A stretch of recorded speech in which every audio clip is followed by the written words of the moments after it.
rapper, author, and creative entrepreneur, Zuby. World's strongest woman over here, you know? And he's fucking jacked. He decided to identify as a woman. Destroys the British women's deadlift record without even trying. Wow. Don't be a bigot. I didn't have some organizations get me on Joe Rogan or hire some PR company to get Elon on my interview, like whatever. This is all organic. So I asked him directly. And that's how I've done everything for the past 15 plus years. You got cancelled. I didn't get canceled. I can't get canceled. You know, I committed a horrible crime. I said, okay, dude. Oh, you don't like my style? Okay, dude. When you totally secularize marriage, at that point, it's simply a governmental contract, which, depending on the laws, one party might even be incentivized and rewarded for breaking. For you to be able to complain, it's a choice. Yeah. It's also a sign of the times. It's almost fallen out of the modern lexicon, the word duty. There is a bit of an illusion element to it all. Some people won't like me saying that, but the truth is... So without further ado, I'm Radin Jerome. Wherever you are in your life or wherever you're going, whether financially, spiritually, or for your health, I hope you're on your way. Now let's get into it. Very fun podcast we have today. Very interesting podcast because we have the world's strongest woman on the podcast today. And how you say your name properly is Nzube. No, that's wrong. What is it? It was a good try, though. That was a good try? Nzube? Nzube. Nzube. Nzube. Nzube. Nigerian name? Yeah, Nzube Chuku. Nzube Shuko? Nzube Chuku. Chuko. Chuku. Chuko. Chuku. Chuku. Yeah. Sorry. Yeah. Okay. I heard chulo. It means God's decision in Igbo. In Igbo. Igbo. Yeah. And that you're Nigerian? Yeah, Nigerian and British. I find like a lot of the entrepreneurs, especially in Australia, a lot of the entrepreneurs, a lot of the business people are Nigerian. They're just hustlers, bro. Yeah, man. Especially the Igbo people. My parents always tell me I'm a typical Igbo man. Whenever I'm like doing some type of hustle, which I always am. They always say, you're an Igbo boy, you're an Igbo man. Yeah. So yeah, even within Nigeria, the Igbo people in particular are known to be the hustlers and the entrepreneurs. So I don't know why. definitely a thing Why there. is that? It's a good question. Maybe some of it's cultural. Maybe some of it's cultural. I don't necessarily know the history of that, but it's a thing. Yeah, it's a thing. Yeah, it's and I'm not sure. I've read into the history of the Rastafarians. Okay. They have they're prophets from Nigeria. Like they have like a king from Nigeria that they all believe they belong to. They believe the whole world belongs to. I thought Rastafarians were Haile Selassie. Is that Well, not Haile Selassie with Haile Rastafarians? I don't know a lot about Rastafarianism, Sure. but I thought Haile Selassie is the. I looked into sort it. of big guy that we look up to, who I believe is Ethiopian. It was Ethiopia then. Yeah. My bad. Okay, that's all good. Yeah, my bad. It's all good. I'm not a Rastafarian expert, but I think I know that one. But what about the King Zion? They've got King Zion. I think he's Ethiopian. Let me not speak on. Yeah. Let me not speak on Rastafarianism because I'll say something I'll just be making things up. All I can say is Ja Rastafari. The world's strongest woman over here, it's really impressive. Oh, thank you, man. And I have chosen to identify as a kettle today, in case you're wondering. Yeah. Okay. Might be a sandwich maker tomorrow. Okay. So in case very specific. you wanted to, I might be a toaster. I don't know. I haven't decided yet. Okay. But What pronouns? my pronouns is that kettle. That kettle. Yeah. Okay. Yeah. All right. So don't be a bigot. I'll respect that. I'm Okay, never a dude. bigot, man. I respect all people. I respect all people. That's and their referring to your identities. tweet. I know. Yeah. I'm aware. I'd never disrespect you like that. It's all good, man. I respect your pronouns and your identity. I did a podcast recently with a guy. His name's Omar. He said to me, I have a controversial opinion. I think countries that are dictatorships are run better. Humans don't deserve freedom. At first it was crazy when he said it, but as he was telling me, it actually started making sense. He said, look, I don't know if I'm allowed to say this, but in Dubai, you can't put a bad review on a business. You can't talk bad of things, right? There's a bit of restriction there, but they've got the restriction perfect. It's actually such a perfect restriction there that you still feel free. But he goes, look at countries that have all the freedom in the world. right? Like they're just going crazy. They're literally pushing the boundaries to the next level, and you know. So he says, I think the countries that have a slight bit of touch of dictatorship actually do a lot better. Yeah, I don't believe. Well, I mean, there's two interesting statements there. The first one is about, you know, are dictatorships run better? I mean, I think it depends on who the dictator is, Sure. and if they're wicked or if they're benevolent or somewhere in between. Do human beings deserve freedom? I absolutely think human beings deserve freedom. Right, it's the most basic thing that exists. If you just were landed on a desert island, you know, you would have freedom. It's one of the most basic human rights. I think the big question is, how do you formulate a society to deal with it? I think a lot of people are not well equipped to handle unlimited freedom. I mean, if we were, you wouldn't need laws, you wouldn't need social norms, you wouldn't need social codes, whatever, because everyone would just do the right thing all the time, and that's not reality. Human beings have a sinful nature. Not everyone knows how to... I mean, it's funny, you have people who are out there trying to control the world and control other people, and most people struggle to even control themselves, right? Most people can't master themselves. Most people can't even get themselves to a healthy body weight and maintain it. Damn. Most people can't go to the gym regularly and train regularly and drink enough water and have good sleeping patterns. Just self-mastery is incredibly difficult. So yeah, I get the point. I mean, let me not go off on some huge tirade, because I've got a lot I can say on that subject, because I think about it a lot. Because I also don't think that I don't think true freedom really exists when you have states and you have governments, right? The truth is that everywhere has its own restrictions and boundaries and laws and codes, and they differ from place to place and from nation to nation and state to state, but they all have them, right? There's no country, there's no country you can name me and say, oh, this country is free. I can give you a very obvious thing that shows you that it's not. Right? Somewhere like the United States of America, obviously known as, you know, bastion of freedom and liberty. I'm like, all right, bro, don't pay your taxes. See what happens. Right? Don't give 30 to 40% of your money to the government every year. See what happens. See how free you are. And not be given safety, peace, security. Yeah. See how free you remain. Right? There's just stuff you can do in some places, stuff you can't do in others, and you either are subjected to, or you kind of pick the flavor of authoritarianism that you can deal with. It's a sliding scale. It's not, you know, obviously the Democratic People's Republic of Korea is I'm not saying that, you know, I'm not playing some moral equivalent saying that they're on the same level as, you know, the UK or the US or Australia or anything like that. I mean, Australia, freedom, bro, people were banned from leaving the country for what, two and a half years, couldn't come, couldn't go. People in Victoria couldn't go, what, 5 kilometers from their own house. I was there. People, exactly. Yeah. And then people are, Australia's a free country, and I'm laughing, like, bro, what are you talking about? You can't go outside, bro. Like, and they're like, oh, well, that's temporary, that's different. And it's just like, man, you know, they can... I was enjoying it, to be honest. I own 9 gyms in Australia, and the government gives you $1,500 per gym per week, per business that you have to close down. That's directly impacted by COVID, and mine was one. So I'm making $1,500 per gym per week. And, you know, no rent, no staff wages, nothing. I'm just at home watching Seinfeld and smoking weed. Like, bring back the lockdowns. Bring back the lockdowns. Oh, man. Yeah. I mean, it was all right for some people. But, I mean, yeah, you're right. Like, you know, you touched on something very interesting there.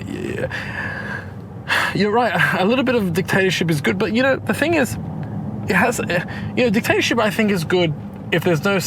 If the leader isn't sadistic, if he's not causing trauma to the people and causing harm, if he's not a sadistic, sick individual, then it's kind of good.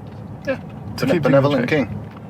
Yeah. Benevolent king. I think that, I don't know who studied this, but I think actually that is known that is the most efficient model if you can actually get it to work and you truly do have someone who's benevolent, right? The ideal governance would be to just have an angel, right? So a sin-free, completely benevolent individual or power who makes all the decisions, and they always make the right decision, and they never intentionally harm someone, and they're completely free of corruption, and they can't be messed up by money or whatever it is. And the truth is that's typically not humanity, so why people generally tend to prefer or at least have been sold to prefer the idea of democracy, is because, or even as something like a constitutional republic like the US, is you've got more checks and balances. You have people involved in the mix. You've got whole voting systems. If you don't like that person, you can vote them out, and you can bring somebody else in. But ultimately, that often just ends up becoming a binary split where you just end up with two big political parties. And you just bounce back and forth between the two, and a lot of times nothing really gets done or changes. So there is a bit of an illusion element to it all. Some people won't like me saying that, but the truth is, I mean, and now in the US, half the people don't even think their votes count anyway. So yeah, it's a weird one. I don't know. It's 100% true, and I think that's why Dubai works so well, because it's like a leadership, like somebody leads the country. We don't need to wait for so many votes. In Australia, let's say in a democracy, America, you got the Democrats and you got the Republicans.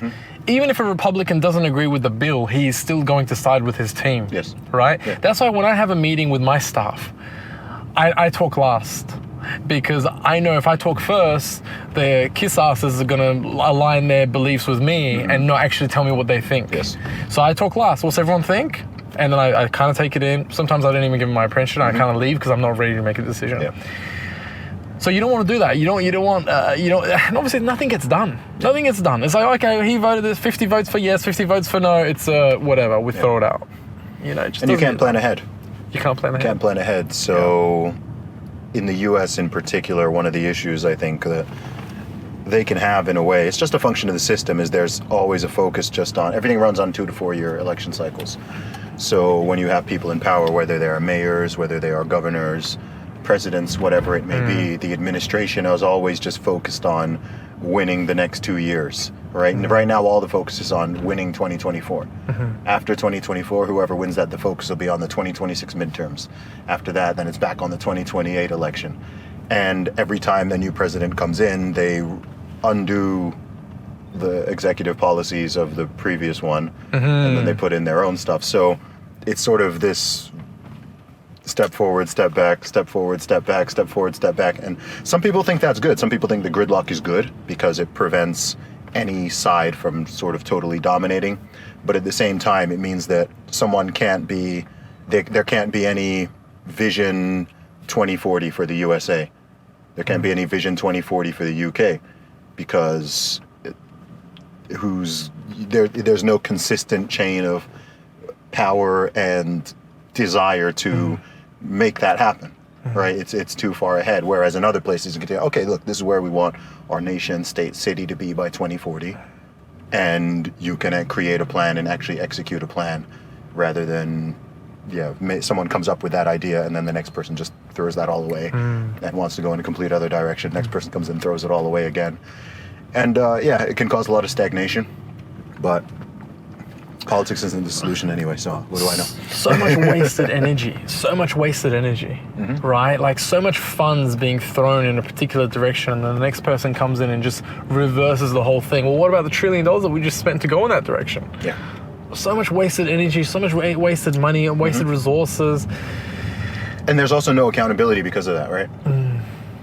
There's no accountability. Someone can just say, oh, we're going to do this and this and this. You can come in, you can spend trillions and trillions and trillions, and you're never held accountable for it. Because then you just slink off into the background after a few years, and now the people have to deal with all the problems. They have to deal with the rising cost of living. They have to deal with the inflation. They have to deal with the job market and the whole economy. Meanwhile, you've already disappeared off, and they can't hold your feet to the fire. So. Yeah, and plus they can also give themselves presidential immunity. Our president can give himself immunity. Yeah. So if later they come get him, I've signed this bill, you can't get me. Exactly. You know, it's almost like playing Monopoly. You know what I mean? I'm home base. You can't get me. Yeah. I know I did that, but I'm home now. Exactly. If you like this video, consider subscribing. We do weekly podcasts with experts in every industry to help you find direction and guide you on your way. Now let's get back into it. Before, it was just like, look, the West is the best. Yep. And if you want to live a comfortable life, then this part of the world is the place. we've got the nicest cities, we've got the best economies, highest GDP, whatever it is, and the rest of the world was not able to compete. But what's happening now is the rate of growth and the speed of improvement in many other parts of the world, parts of Asia, the Middle East, parts of South America, small pockets of Africa, and so on. They're progressing at a faster rate. They're massively improving. Look at Dubai now compared to Dubai 20 years ago. Whereas if you compare, LA now to LA 20 years ago, The opposite. right? Yeah, exactly. Going backwards. It's moving backwards. So I think that's what's going to happen. I mean, look, we're in the first quarter of a new century. Still in the first quarter. And there's going to be a lot of massive changes that occur this century. And most people don't think that far ahead, and they don't have enough of a global worldview to think of what the potential implications of that are going to be. I mean, I think when I was born, there were around maybe 170 to 175 countries in the world. Now there's 195, 196. So even the countries, 50 years from now, we're not going to even have all the same countries. Some of them are going to merge, some of them are going to separate. So people have this idea, we as human beings, we're naturally heavily biased towards the present. We live in the here and now because that's what we can control. But so people always think the world is going to be sort of like it is right now, and you're not thinking, oh, actually, that thing that exists, like that can completely change. That country that you right now think is rubbish and you wouldn't want to live there, or that city that you think is a dump, in 50 years, that could be the hottest place to live. That could be a booming economy. That could be the place that people are flooding to. And that other place, or whether it's a city, a state, a country, which is booming and you think it's all amazing, in 50 years, especially on that type of time horizon, it could be a dump. Detroit used to be the wealthiest country, not just in the US, but in the world. Where I was born, Luton, used to be one of the wealthiest cities in the UK. Now it's one of the least desirable places to live. I remember in Detroit when they were selling houses for $1, right? Because you had the whole motor industry. That whole thing was booming, and then those jobs get shipped off overseas. You've got globalization. So I'm just saying things change. Things change, and they change faster than people necessarily realize, especially on a global scale. And I feel like the speed of change is faster now because of the technology we have and the communication tools and everything like that. It's not the acceleration is also happening. So I think it's exciting. I think it's going to be very disruptive. We're in the early innings of it, and I'm very excited to see what the future holds. Some of it is scary, but with it's going to come a lot of opportunity as well. I think the scary thing for me is we are moving a lot faster when it comes to technology than we are as humans adapting. Of course. When, not that long ago, there was no technology and we were cavemen, right? And we had no stimulation. We'd watch the sun go up and watch the sun go down. Now we've got so much stimulation with TikTok and Instagram and social media, and then we have stimulation fatigue. Yeah. And then we have depression. And they go, oh, I'm depressed, I need to take antidepressants. I've got anxiety, I need to take this. Depression's good. It's a sign. You need to do something different. Something's wrong. Anxiety is good. I mean, everyone's got anxiety. I don't. People are like, I've got anxiety, I can't do anything, Yeah, everybody's got anxiety. Yeah. Everybody's got anxiety. Yeah, it's weird, man. I think you totally nailed that point about, I always make this point that human beings, we have not fundamentally changed we are not genetically, biologically, whatever, we're the same as our great-great-grandfathers, right? We're the same. We have the same organs, we have the same ways our brain works, we have the same needs, the same wants, whatever it is. There's only two major differences. There's two advantages we have as guys who are alive right now in 2023 over our grandfathers, great-great-grandfathers, whatever it is. You've really thought about this? I have. Okay, there's only two advantages we have. Tell me. Human beings have not fundamentally changed. One advantage we have is we have better stuff. We have new technology. We have phones, we have the internet, we have fancy cars, we have airline travel, whatever it is. We've got better stuff, better tools. Yeah. And the second one is we have access to history. So we have the knowledge from those previous generations in books, in texts, in history. We can learn, okay, all of these things happened 80, 100, 200, 1,000 years ago, and we can learn from that information if we choose to. Sometimes people learn the wrong lessons, or sometimes people totally ignore it. And those are the only two advantages we have. That's it. Besides that, we are the same as those people. I mean, if you think back to, I mean, say the 1500s, right? 1500s, 500 years ago. It sounds like a really long time. It's not. 500 years is like, what's that? That's about 8 lifetimes. Yeah. That's about 8 people ago. 8 generations, yeah. Yeah, like that's not that long ago. It's not that long ago. No. It's 500 years sounds like ages. I mean, there's people alive. There's people still alive to this day who were born in the 1920s, Yeah. right? And they're still alive. Yeah. So, I think 1920s. That means you've seen World War One, Two. World War Two. You've seen, like you've seen. Whoa! Like imagine living through that period from 1920 to 20 Great Depression to 2023. all Yeah, that. like you've just seen the world change in this incredible way, and that's just one person, and that's going to happen. Imagine a child who's born now, right now. There's a good chance that in the year 2130, they're still going to be alive. Like 2130, I was like, whoa, that's a long time away. Like I can't even. It's hard to even predict fathom that. what the world is going to be like 100 years from now. Think from 1923 to now. Phenomenal change. Crazy change. And we're it's living gonna longer. happen again. And people are living longer, exactly. If I was born 300, 400 years ago, I wouldn't be alive by now. My appendix burst when I was, I don't know, 17, 19 years old. There's something interesting about that. You know how people always say that, people used to just live to like 30 or 40 or something. You know that's not really right. What do you mean? So it's correct that the average age, the average life expectancy was, I don't know, let's say 35 40, or 40 or whatever. yeah. But that is because it's so heavily skewed because so many people died in early childhood. Do you see what I mean? So I if you see. made it past 4 years old, there was a good chance you were going to live to 60 plus. Sure. Do you see what I mean? So it wasn't like most adults were Sure, like dying at 40. sure. Okay. It's just that so many people were dying at birth, Yeah. age 1, age 2, whatever. So it's skewed. It's so... Yeah. I get ya. Even in ancient times, people were living to 80, 90 plus. How old are you right now? 37. If you were born 500 years ago, would you be alive by now?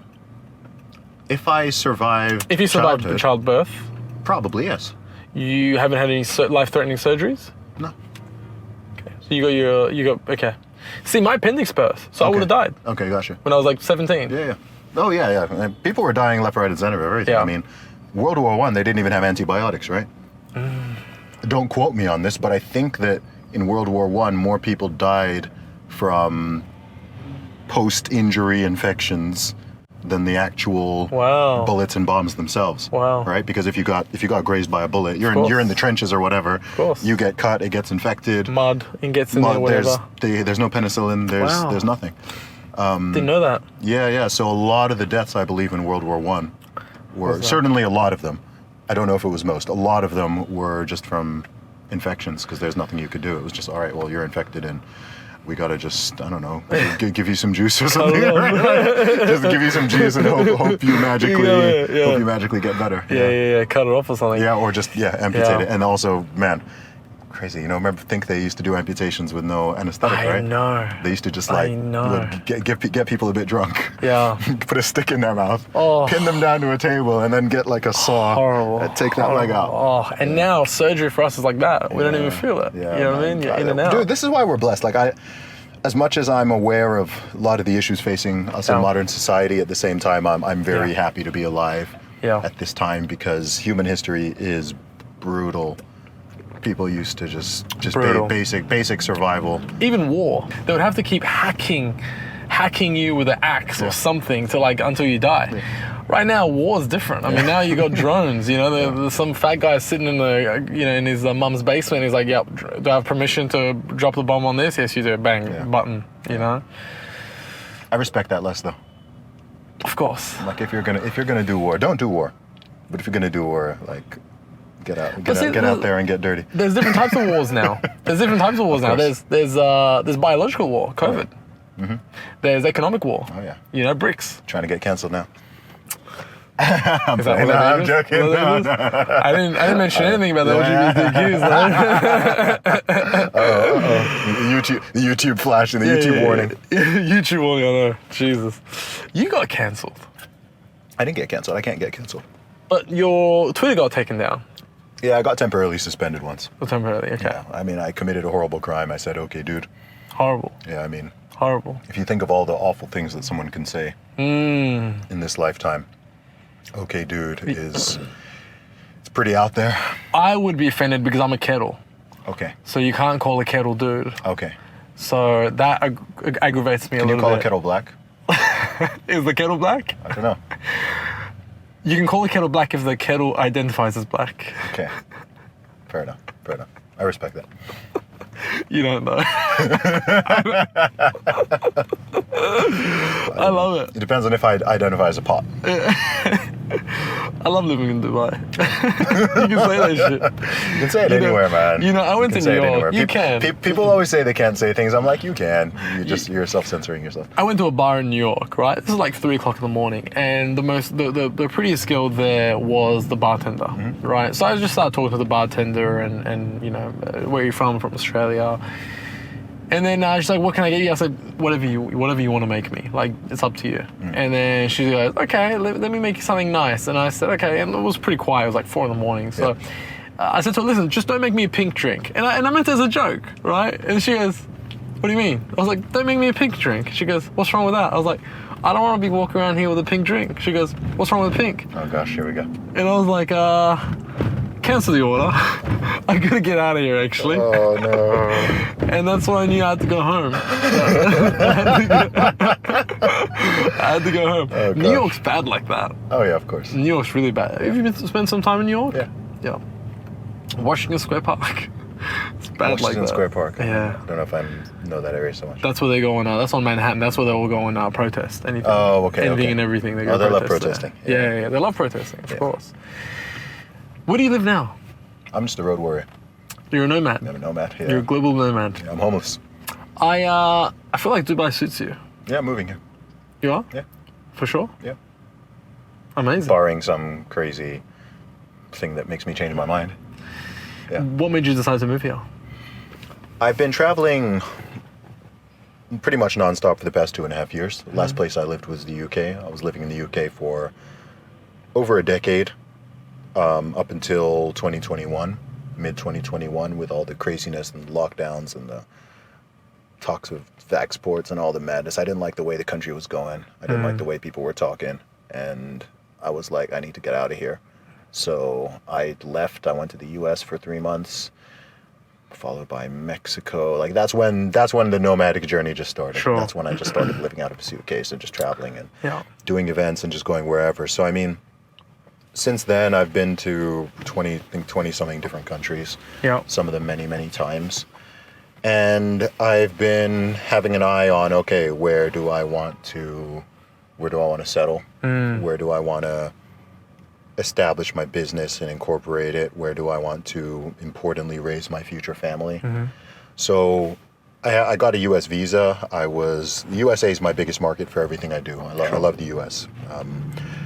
People should never get that twisted. Music, podcasting, books, live events. U.S. is my biggest market. So I was going to move to the States. I planned to move to the States. And in short, I could get into a lot of detail, but in short, moving from the UK to the USA permanently seemed like moving from a smaller matrix into a bigger matrix. I love the US. I love the UK too. And there are places in the US that I'd, quite happily live. But I believe in, shout out to Andrew Henderson, Nomad Capitalist. I believe go where you're treated best. Not just better, but best. Right? If you've got the option of lots of different places, you should go to the place that's most optimal for the things that you most care about and the things that are highest priority to you. And for every single individual, that's going to be different. Of course. People always ask me, oh, what's the best city? What's the best country? I'm like, dude, there's no best place. Yeah. Right? For some people, the best place might be Iceland. For someone else, it might be Saudi Arabia. Right? Like, there's no single best place. And so, with all that traveling and with my knowledge, UAE was just the place that offered the best package of things that I care about and that I care about for my children that I don't even have yet. right? If I'm thinking, okay, do I want to have and raise my family in the UK? No, I don't. Do I want to raise my children in the USA? I could, but not really, actually. There's some stuff there that deeply concerns me, which I could avoid by being elsewhere. And then UAE, Dubai was just like, yeah, it makes sense. Like it makes sense from the business and financial perspective, to the family perspective, to being a city that is improving and on an upward trajectory and seeing a lot of growth. I already know people here. I have family here. I grew up in Saudi Arabia for 20 years, so I'm familiar with the Middle East, and it feels like a return back home.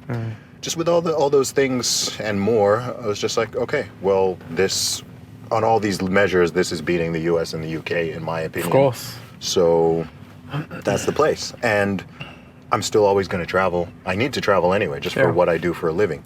So where I choose to base myself doesn't even mean like, okay, I'm rooted to this spot and I can no longer access a plane or an airport or whatever. It's like, cool, I can base myself here. I can set things up here. I can still travel to the UK. I can still go to the US. I can still go around Europe. I can still go wherever I want. There's also fantastic connections here. I can fly directly to most of the cities that I need to go to. So for me, honestly, it was a bit of a no-brainer. It's when I talk to people who are not, when I talk to people who are here, they get it immediately. They understand because they've experienced it.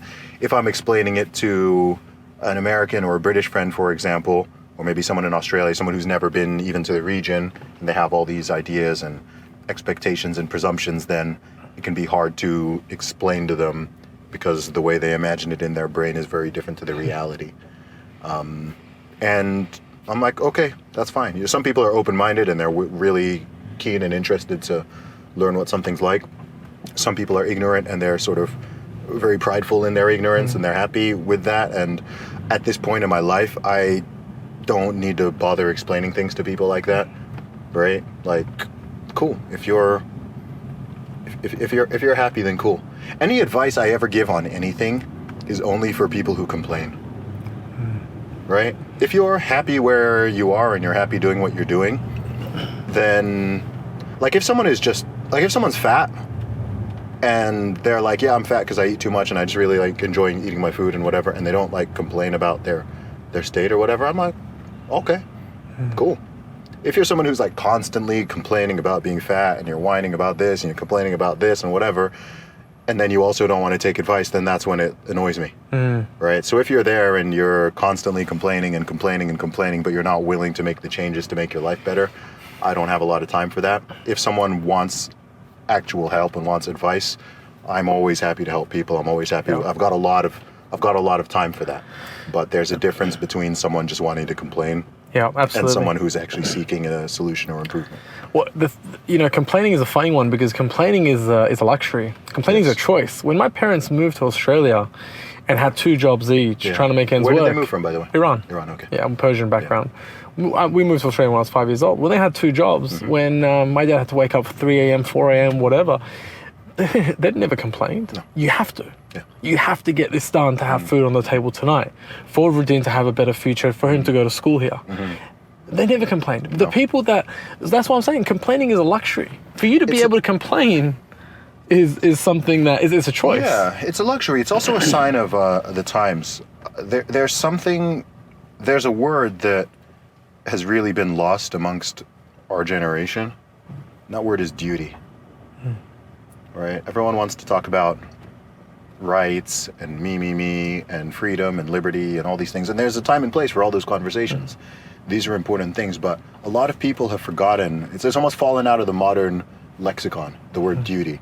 The idea that you do something because it's just your duty to do it. It's it's not about whether you always love it or enjoy it or you want to do it. It's just like, no, it's your duty. So when you tell me a story like that, it's very similar for lots of immigrants, right? They just have this sense of duty. Like, I'm not going to complain. Number one, because I chose to put myself in this position. Correct. But also I have a duty to myself, to God, to my family, to my community, whatever it is, to just grin and bear it. Right? Love that. That UK thing, so you stiff upper lip, keep calm and carry on, just do your duty, just do it. And I think it's a shame that that's been I think that's just been lost amongst the focus on individuality and complete freedom and no responsibility and just do what you want to do what you feel makes you happy, identify as whatever you want, do this, right? It's gone to another extreme, which I think many people in our generation are suffering from, and in the generation below. I'm not even trying to talk like some boomer or something, but like I see it, I'm a millennial, and I see it amongst large swathes of people around my age who are a little bit younger. And it's crazy because you that's part of why you have this massive divergence, which is happening, where if you have the right mindset and you're willing to put in work and do your duty and be consistent, it's arguably never been easier to achieve success and to achieve, let's say, material comfort, right? If we existed 150 years ago, even if you worked really hard and you were smart or you would, right? Unless you were already in the sort of upper class or nobility, you still have to grind. You still got to like do your farming or like work in your factory or, right? Like it doesn't, now, if you've got that mindset and you take advantage of the opportunities, well, like you can create and live a really nice and comfortable life in some way.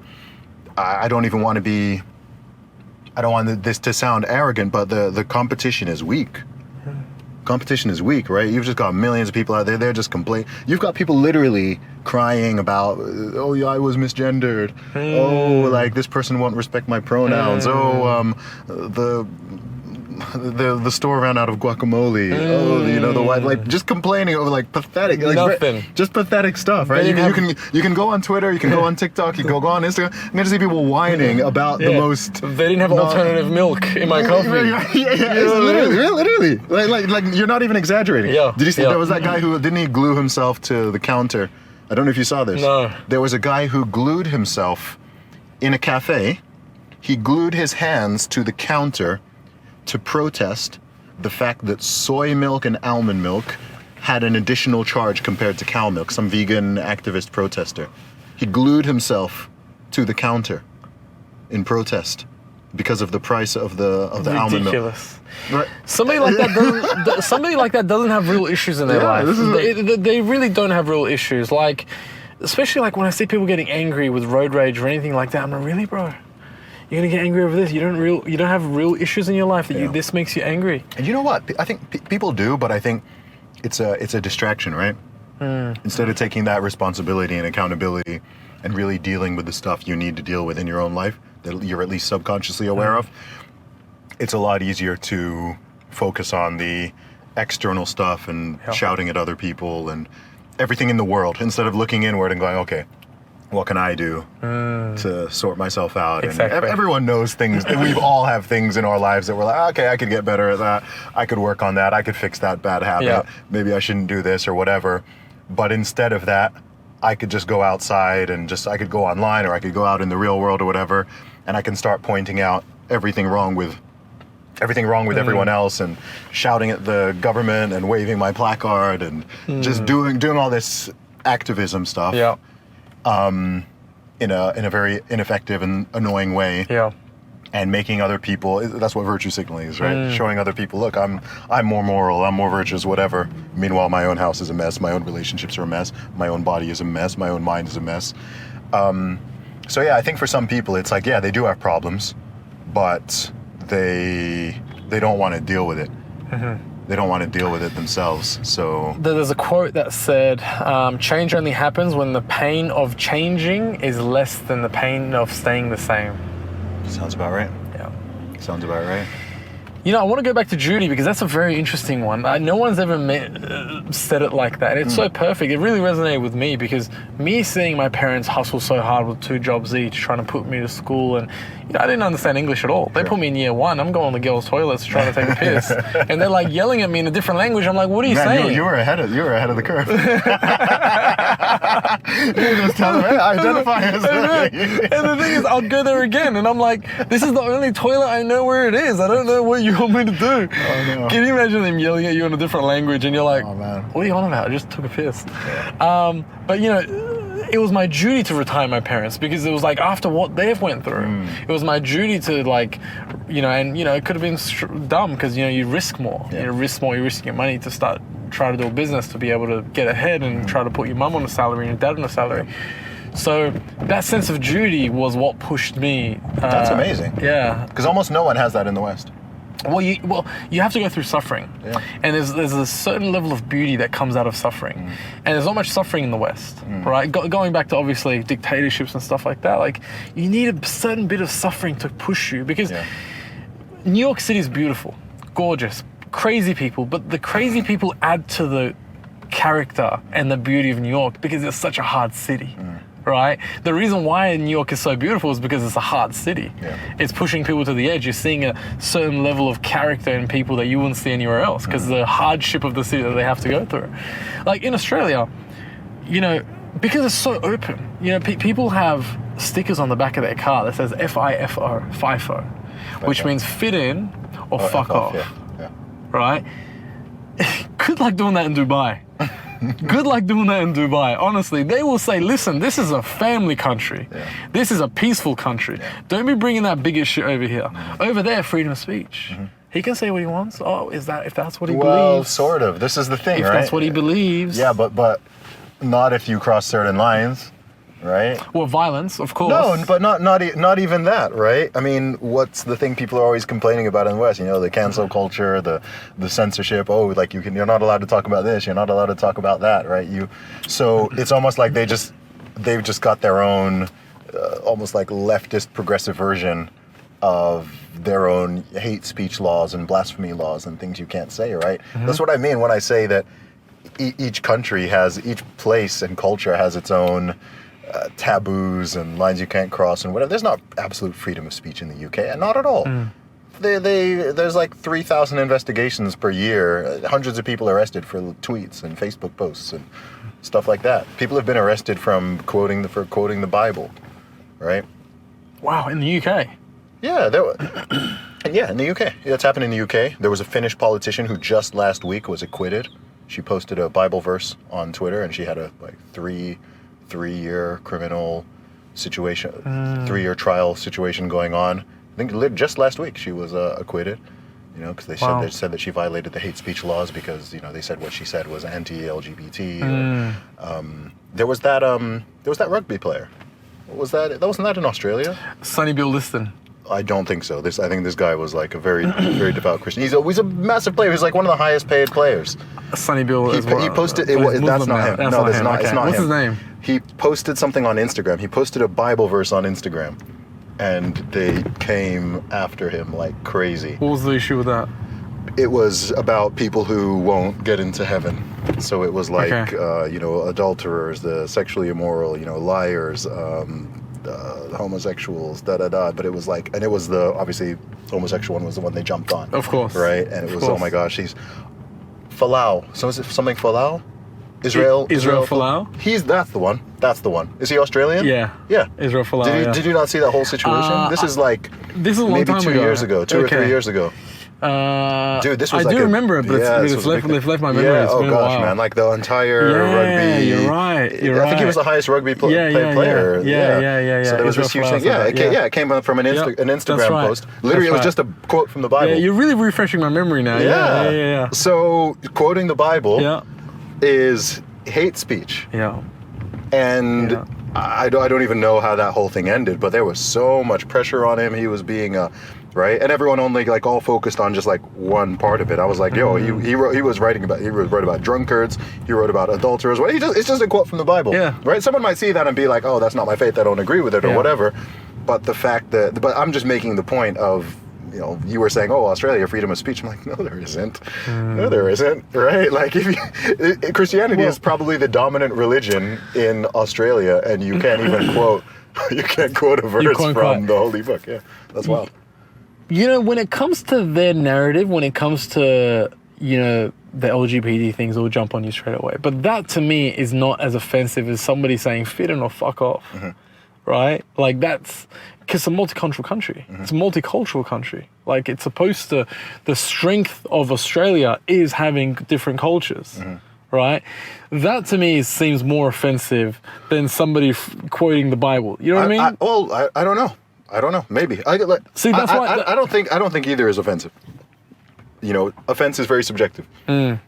That's the part of the whole conversation, right? Yeah. When someone is like, oh, you know, people can't say things that are offensive. It's like, well, offensive to who? Offensive to what? Someone might say something that I find offensive, and then you might not find it offensive, right? Or someone says something you find it offensive. I don't find it. Like it's very subjective. Subjective, correct. And the bigger the audience, the higher the probability you're going to offend someone, right? If I'm just talking to you, right? If there's 5 of us and we're all talking, the probability that, you know, we'll deeply offend each other is low. If you've got 500 people or 5,000 people or 5 million people now listening, 100%. each with their own sensitivities and experiences and whatever, I mean, you can't even crack a joke without potentially offending someone, right? Maybe I don't know, you make some joke about whatever, and you might make a joke about, I don't know, someone might make a joke about being bald, not having hair. And there's someone out there in the audience whose mother is going through chemo and she's lost her hair and it's very sensitive to them. That, oh my gosh, how dare you make fun of, that's so sensitive to me. It's like, man, I was just trying to make a joke about, like, I'm bald myself. Like, I was, right? And, What's going on with you? Yeah, exactly. And that happens on the internet all the time All the now. time, I know. Because you can't say anything without there's someone out there who So many trolls. It's a sensitive, but there's So someone out there many who is a trolls. sensitive spot. Yeah. But look, I think you have to, people have to So many trolls. make themselves more resilient rather than trying to nerf the world. Yeah. Everyone's getting so sensitive now as well. Have you seen the statistics with testosterone in men? Yeah, dropping 1% per year. It's falling off a cliff. Yeah. Listen, if estrogen was dropping 1% a year in women, there would be a big frenzy about it. Of course. There's nothing about it with men. And what's fucked is, like, women you get into a relationship, women subconsciously start taking your masculinity away. Oh, babe, you always want to play basketball with your friends on Saturday. Don't you want to play basketball? Don't you want to do something with me on Saturday? Shouldn't that be date night? You know, I've always played basketball, blah, blah, blah, but next time the boy's like, maybe we won't extend the season. Yeah, good idea. And then slowly you start losing yourself. Slowly. Yeah. And now you got these photos that you're in Disneyland because she wants to go there. She's got one leg up with the biggest smile on her face, and you're just thinking, I'm just a slave to this relationship. Nah, man, you can't. Don't be that guy. Definitely don't be that guy. But everyone's that guy. There's so many simps that's happening. I would say more people. Not everyone. Not everyone, of course. No. You can't generalize, but I'd say most people are. Yeah, but women. Most people are. The average is not. You don't want to be average. It's, you. I think as a man in particular, it's increasingly insufficient to just be average, because the world is becoming more competitive, and also the state of average is declining in a way, right? If you were average in 1950, you were in good shape. You were in good shape, and you were healthy, and you were mentally sound. If you're average now, you're overweight or obese, right? You're not in a, maybe there's a 50-50 chance you've got some type of mental condition or depression or anxiety, or you're taking some medication. You lack confidence, whatever. You're earning, I don't know, depending on the country. If you're in the UK, what's the average salary? 20-something grand a year. 30, yeah. Yeah, US maybe like 45 or something. And I'm not trying to denigrate anybody, but that used to be good enough, right? That used to be good enough. Whereas now, just with the price of things, the price of housing, the various situations, things happening socially, culturally, it's like you've got to just keep leveling up. But again, I think that's in a way, I'm like, cool. Well, that's in your control. That's in your control. You might not like the fact that the world is getting harder in some ways. You might not like the fact that it's harder to buy a house now than it was for your father or your grandfather, perhaps. That kind of sucks in a way. But it's also just like, okay, well, what are you gonna do about it? Again, it comes back to the complaining thing. There's a lot of things we can complain about. Or there's people, the reason I'm fat is because we need to, it's because of the advertising. My insulin. It's because of what they're putting. It's because of what they're putting in the food. I'm big boned. It's like, yeah, I can. Two things can be true. Yeah. It can be true that, say, in the U.S. in particular, the food industry, the drug industry, the advertising industry, whatever, like all those things are working against you, right? They're working to make you fat. They're working to make you depressed. They're working to have you on prescription drugs, whatever it is. That is true. And there are some reforms that could and should be made there. But in the meantime, if you live there or if you're visiting there, it's up to you to choose what you put in your mouth and to choose what you do, right? You can't be getting drunk all the time and you're blaming it on the alcohol companies. Well, it's Diageo's fault, right? Their advertising is too good, right? You've got some gambling habit and you're wasting all your money and you're blaming it on, oh, that's Caesar's Palace's fault. It's like, no, bro, like, I can walk through Caesar's Palace and not gamble my money. Yeah. So you need to, again, it comes back to that self-control thing. Self-control, discipline, absolutely. You know, average not being good enough. I mean, that's in New York City. I remember one night I was talking to a girl and she said to me, tell me your most controversial opinion. And I said to her, the hardest man to be in today's world is an average man. Yeah. In a world where you have social media and you got these guys compared to the Dan Bilzerians and the Andrew Tates and, oh, you don't have a Bugatti? Oh my God, like, I'm not going to go with you. It's like, listen. By the way, if a girl won't go with you because you don't have a Bugatti, then you don't want to be with her. 100% you don't want to. Yeah. But what am I doing in Dubai then? So, you know, and you know, there's another thing called, have you heard of the term hoflation? Yes. So what's the, you know, stats on that then? It's like you need to work 5 times as hard as your granddad to get a woman 14 times as value. You know what I mean? I've never heard those specific numbers. I want to know who did the calculation. I know. 14 is such a specific, like 14.2. So you need to work five times as hard as your granddad to get a woman 14 times as less of value as your grandma. Okay. Something like that. Yeah. Sounds like a bit of an exaggeration, but I get the point. Potentially, probably exaggeration, right? So, you know, and, you know, as I was telling you before, you know, I was in a relationship recently, right? I broke up with her and she said to me, I was never gonna be with you anyways. And I said to her, I think she was hurt. I said to her, well, why were you with me? She goes, read between the lines, are you dumb? Meaning, you pay for everything, I live here for free. And I said, so what's your plan in all this? She goes, I'm just going to find a rich man. I'm going to use his resources to make myself rich. Oh, well, very honestly. And I looked at her and I said, finally, you and I are having an honest conversation. Women like that didn't exist back in our grandma's days. I think they always did, bro. Women were better in the past, as men were as well. Sure. I think that's fair to say generally. So there's a lot of fuckery going on But now. I think that we also look back with rose-tinted glasses. I mean... As we do with everything. 2,000 years ago, you had prostitutes, you had women doing like whatever, right? I think maybe the difference is now like the line between quote unquote normal woman and a harlot. I like that term. Yep. Is a little more blurry in some cases, right? When you have all these women doing like OnlyFans or whatever. But also let's not pretend that, you know, like 90% of majority of women are out there doing OnlyFans and stuff like that. That's not reality. No. Obviously the number has gone up. The percentage of people involved in that type of stuff has gone up, but it's still very small. And it's an even smaller number that are even like actually making any decent money. Like the average earnings on OnlyFans, I think, is under $200 a month. Wow, right? That's the average. That's the average. Okay. Right. So for every story you hear about, oh, that girl's making 100K plus a month, it's like there's another 1,000 who are making $100 a month. That's like every industry. Real estate agents, that's all of them. Yeah. So I think that's another thing that even sells girls on certain dreams, and the reality is even worse. Yeah, girls don't do OnlyFans, don't do it. Yeah. If you like this video, consider subscribing. We do weekly podcasts with experts in every industry to help you find direction and guide you on your way. Now let's get back into it. With the testosterone falling off the cliff, right?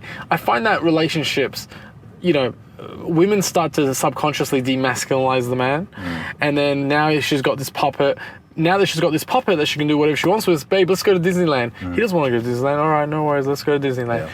So now she's got this man of a thing that's not much of a man, and he's a bit of a puppet, and she can do whatever she wants with him. But over time, she starts losing respect for him. Yeah, she resents it. Of course, she resents it. She starts losing respect, and then she now resents the thing that she created. Yeah. So it's like, if you turn that girl bad, it's your fault. That's the hard thing about being a man. It's like, I look at my ex and I'm like, she turned like this, but it's my fault. You know, I have to take responsibility for that. I should have been a man. Yeah. So it's the same thing with a lot of men that I see. It's just they you know, somebody said to me on a podcast, they said, do you know what, man? I think, sorry, sorry, I didn't mean to interrupt. Finish that statement. A guy on a podcast said to me, a man and a woman can live together peacefully if they don't love each other. Interesting. Because if you love each other, then you start breaking the rules and start breaking the boundaries. And the boundaries is what keeps everything intact. Continue, sorry. Yeah. I was going to say that I think a lot of the problems that are going on now with the sort of modern day dating and mating market is that I don't know anything about your religious beliefs, but people are violating and inverting God's laws and the way that we're supposed to do things in the natural order of everything, and then they're shocked that it's not working out. Right? So the whole idea of men and women is being conflated, and we're pretending that they're the same and interchangeable but different, and social constructs and whatever. Men aren't really men, women aren't really women, whatever. Meanwhile, what men seek in women hasn't changed. What women seek in men hasn't changed. The things that make a man feel like happy and proud and dutiful, like men, we are driven to create excess resources. Yep. Right? We're driven to create excess resources so that we can bond with a woman, we can have a children, and we have excess resources. You have more than you need for yourself to live, right? And you have a desire to have more, because it's hardwired in you biologically.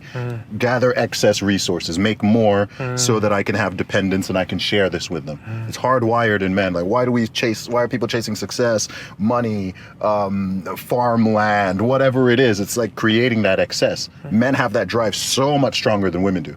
But what women have is the nesting and the nurturing instinct. Correct. Right? So, okay, with those resources, I will make new humans, and then we will raise them and we'll care for them, and I can literally feed them with my own body. Like, it's all, I mean, to me, this is all designed by God. Like, this is how it's supposed to be. And in the modern dating market, people are just like effing it all up. Sure. Right? Like, you're just detaching all these things that are meant to be interconnected and work together in a specific way and function. People are kind of like throwing that all out, or they're distorting it, or they're inverting it and whatever. And actually it's causing a lot of pain and misery for men and women. Sure. So for example, human beings we are a pair bonding species. Someone can have an argument about whether, monogamy is totally quote unquote natural or not or whatever, right? But we clearly are pair bonding species, right? Men and women we catch feelings, we join to people, we fall in love, it's the most normal and natural thing. There's a reason why breakups hurt so much, right? It's not actually natural. I don't think we're supposed to experience multiple breakups throughout our lives, right? A breakup is like a mini death. You're not meant to experience like 10 relationships and 10 breakups and, oh, this guy ghosted me and that girl broke my heart. And you're not meant to deal with so much. I don't even like the word trauma because it's overused. But like, you're not meant to deal with so much of that. It's not it's meant to be maybe like once or twice, two, it doesn't work out, but then cool, boom, we got it, we bonded. I found the one and let's go. Full steam ahead, no more heartbreak, no more other people getting involved, no more ghosting, no more this or that. Oh, this guy didn't call me back. This guy, like, whatever. So people are like running themselves through this grinder, and it's bad for men and women. I think it's particularly bad for women, right? Because they're just not meant to be. It's completely against their nature. It's completely against their nature. And so like, there's all these games being played and whatever. And like, I understand it all on a sort of like animalistic level, but it's just like, man, this is not how this thing is meant to be ordered. You look across every society, every culture, every nation that has survived and thrived, they all promote chastity, monogamy, lifelong pair bonding, marriage, raising children in a certain structure. And when you dissolve that or you deviate from it, you see all the drama that unfolds, right? You can literally predict. You can go to a nation like the UK, US, Australia, Canada. You can predict the success of any community or any demographic just by knowing the rates of marriage and intact families. Like, completely. You can correlate it to the crime rate. You can correlate it to the education rate. You can correlate it to the income level. You find a place where, okay, the rate of children growing up without a father or in a broken family or whatever is under 10%. You already know there's going to be low crime, it's going to be high education, it's going to be high income, whatever. And you go to the opposite. It's all right, tons of crime, tons of degeneracy, all of these things. And to me, it's all very obvious, right? It's all obvious. This was worked out thousands of years ago, and we've kind of people are just forgetting it all again and going against it all and trying to recreate the wheel, and it's not working. Like, women are getting miserable, men are getting miserable, people are getting angry and frustrated. Oh, where are all the good men? Oh, where are all the good women? Where, like, how, isn't it funny that both men and women are like, where are the good, where's the good other one? And it's like, that doesn't even sort of add up. It's like, wait, how can there be all these young women who are like, oh, it's impossible to find a good guy, and there's all these men who are like, oh, it's impossible to find. I'm like, well, that doesn't seem to match up. Like, in one way it makes sense, but in another you're like, well, like, y'all just, can't you find each other? And you know, and you don't need to date the entire world. Like, you just need to find like one person, right? So it might be the case that, oh, you know, like, there aren't that many great women out there, but it's like, well, there's 4 billion women, well, females, that's maybe 3 billion women in the world. I'm like, you can't find one? There's 3 billion men in the world, so you can't find one who you like, he likes you, you've got similar vision and values, and like, you're attracted to each other, and it clicks. I mean, I don't know. It's we're in a very weird stage, but I think that we're making a lot of, on a societal cultural level, I think people are sort of making a lot of very obvious mistakes. It's almost like, look, you've got a rule book. Here's the guide of what works, and people are like, nope, throw it away.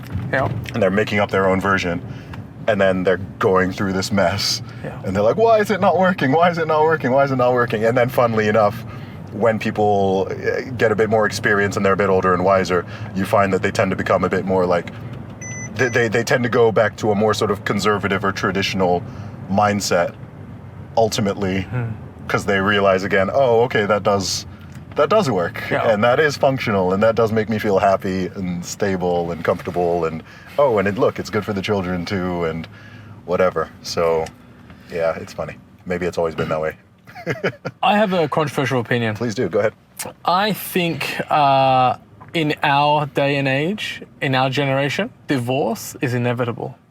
I think the divorce rate is what, in the Western world, is what, 53%? 52%? Yeah, it depends on the country. I think UK, it's hard to know the exact numbers because it's actually a surprisingly hard thing to measure. I think in the UK it's between 30 and 40%, and in the US it's between 40 and 50. But see, what the issue with that is, it's a lagging indicator. This is an indicator for our parents' generation, right? Those are the people that are getting divorced. Wait till our generation becomes... The divorce rate is actually going down, by the way. The marriage rate is going down, and the divorce rate is going down. So I think that what's happening is, with the rise of cohabitation and non-marital relationships, the people who are choosing to get married are more dedicated to it. There's fewer people getting married frivolously.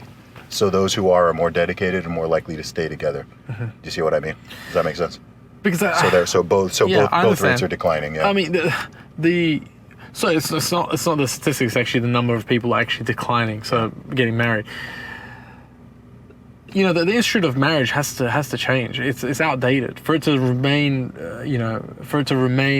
relevant, it has to change. Something has to happen, because it's such a dated, Amish almost, like philosophy. But see, I think now we're dating to learn how to break up. We're not dating to stay together. We're just learning to. That's a good point. We're just dating to learn how to break up. And what you said before, we shouldn't go through this much divorce. We shouldn't go through this much trauma. This much breakups. No, it's not good for people. No, and now it's like, oh, this is how he broke up with me. I'm going to break up with the next person. And it creates resentment between the sexes. Correct, and also, back in our parents' generation, what's the statistics in America with divorce? 40 to 50%, right? That's a generation that couldn't swipe right and find a new husband or find a wife. Yeah. Now it's so accessible. Yeah. So now I feel like when our generation of statistics come in, and we don't have to look at it as volume based, but more how many people, what's the ratio of marriages that fail. I think the statistics will go up. I think it'll be close to 90%. It's inevitable, I believe. I'm just saying that's not what's happening. Well, divorce rates peaked, I believe, in the 70s or 80s. That was the peak. You're saying divorce is going down, but that's because people are getting... No, I'm saying the rate is going down. Not the total number, the rate is going down. The rate per marriage in divorce is going down. Yes, it's going down. It's going down. So people making it's it past its peak. Yeah. So the peak divorce rate we've passed. The divorce rate is going down now, at least in the Western world. Yeah. But I think it's because the marriage rate is also going down. So people who are not. That's what I'm saying. Yeah. So with the No, when I say the case study of people married, what's the percentage of them getting married? Yes. Is that going down? Wait, say that. You mean, no, do you mean the percentage of them getting divorced? Sorry, yeah. It's going down. Yes, it's going down. With the case study of people married, Yes. we're looking at married people. Yes. We're not looking at the total population. Yes, I know. Married people. Yes. The percentage of divorce rates. Is going down. But you're saying that's because people are getting married less. Less people getting married. Okay. Let me re-explain my point. What I mean is because in the past, virtually everybody got married. 95% of people, let's say, got married. Right? You almost had to get married. And so that's no longer the case, right? There used to be no tolerance for cohabitation, right? There used to be no tolerance for just like remaining boyfriend, girlfriend, whatever, bringing a bastard child into the world, whatever. Now there is. So whether someone thinks that's good or bad, whatever, that's what it is.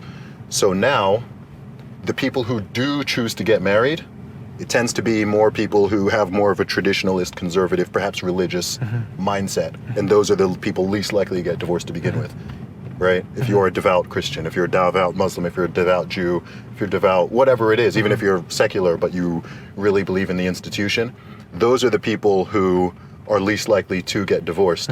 So those other people who didn't take marriage that seriously to begin with, now they're just not getting married. So instead of getting married and divorced, maybe multiple times, they're just like, you know what, I'm just not getting married to begin with. So as a result, the divorce rate is going down. Does that make sense? Huh? I get you. Yeah. So the people who are getting married are the people who take it more seriously. Take it more seriously, Exactly, sure. Okay.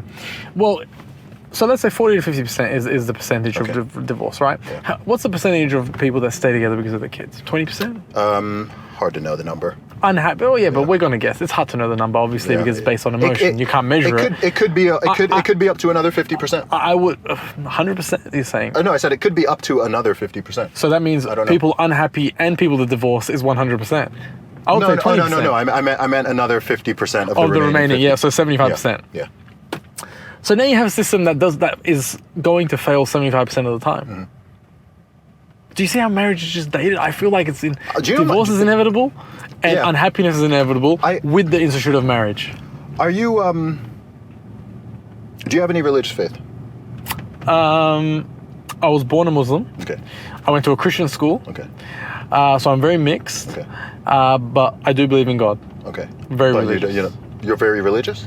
Religious, I Or believe is in it you God. believe in God, but you don't. Yeah, I come you from a don't Muslim family. but you don't particularly follow. But I went to a Christian school. Yeah, but you don't really subscribe like to a particular. I don't know how to pray. Okay. Well, I do know how to Okay. pray in the church, Yeah. but I don't know how to pray in the Muslim way. Yeah. Okay.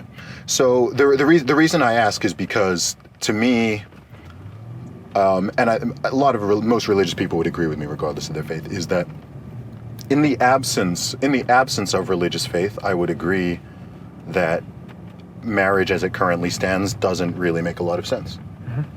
Right? To me, marriage it's supposed to be a religious institution. Some people might argue against that, whatever.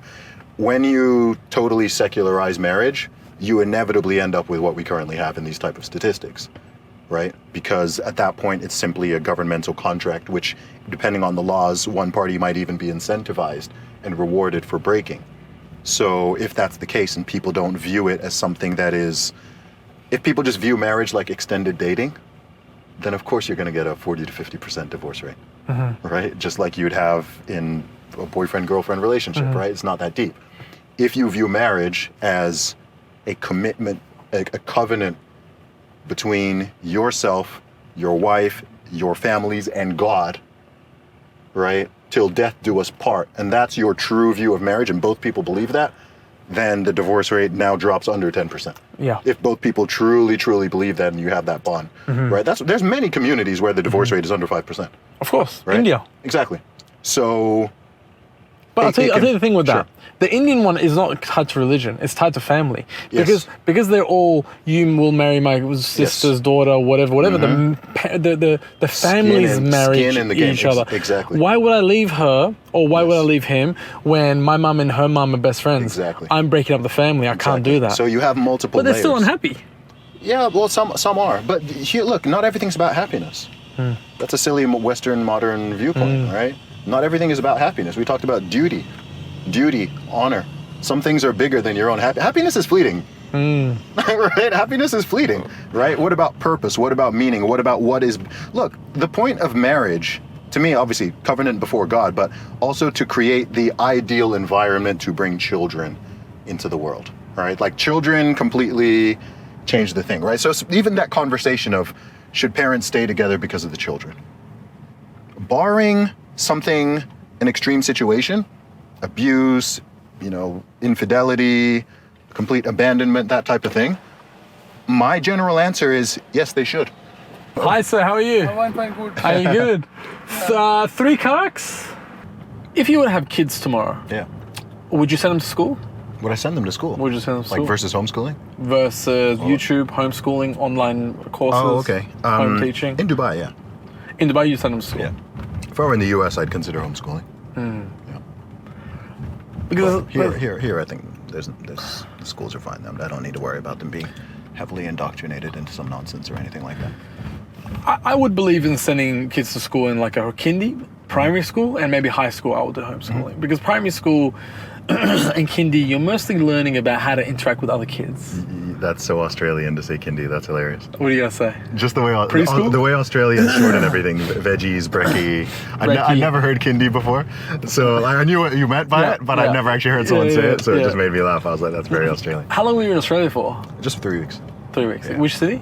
Sydney and Melbourne. Sydney, Melbourne. Okay, nice. How'd you like it? It was okay. It's okay? Yeah. I mean, I enjoyed the trip. Yeah. You wouldn't live there? No, absolutely not. Would you live in London over Sydney, Melbourne? Yeah. Wow. And I don't like London. It's too far. It's too far. You're too disconnected from the rest of the world. So disconnected. It's too far away. And I live in the most isolated city in Australia. Perth, right? Perth. Yeah. A little easier to get to, but... I mean, Jules is very from isolated. Adelaide, which is like the second most isolated city in the world, Yeah, no, it's too far away from everything, the time zone difference, and it's very similar to the UK. It's the most similar country to the UK I'd been to, besides Ireland. What was, you podcasted with Elon Musk. Yeah, man. Tell me about that. Yeah, it was dope. Like, does he roll in with like 17 security and two? Just two? Yeah. Just two? Yeah. Did he come in a Cybertruck? No, I mean, I was at Twitter headquarters. Okay. So got he was just coming out of a meeting, so I don't know what he rolled up in. He flew in actually. Because he came in from Texas. So that's his home then. You went to his home. It's not like he came out to you. He needed security. I mean, why would he need security if he's at his house? Twitter headquarters. Yeah. Wait, Twitter. What I mean is his land, his home. Oh, okay. Yeah, he's safe there. That's his fortress. Yeah. You know what I mean? You went to his home base. If he came to you, I'm sure he'd probably need more security. Yeah, probably. But How'd you get that interview? I asked him. How'd you ask him? Just on Twitter. DM. Just tweeted him. Let's do it. Yeah. He DM'd me first. Oh, did he? Yeah. He liked it. Yeah, he follows me. No way. Yeah, Damn. Yeah, he's followed me since he started replying to my stuff like a year ago. Okay. And then he started following me, I think, in February. Yep. And so we were just chatting in DMs. I told him about my podcast, asked him if he'd like to be on it, and he just said sure. So Easy as that. sorted it out. He seems like he seems like he'd be the kind of person what you see on a podcast is how he would be in real life. Most people are. You can't fake It's hard it. to fake a podcast. You can fake TV. You can fake TV. Podcasting, I mean, how are you going to sit with someone for 1, 2, 3 hours and they're playing a role the whole time? If they are, it becomes obvious.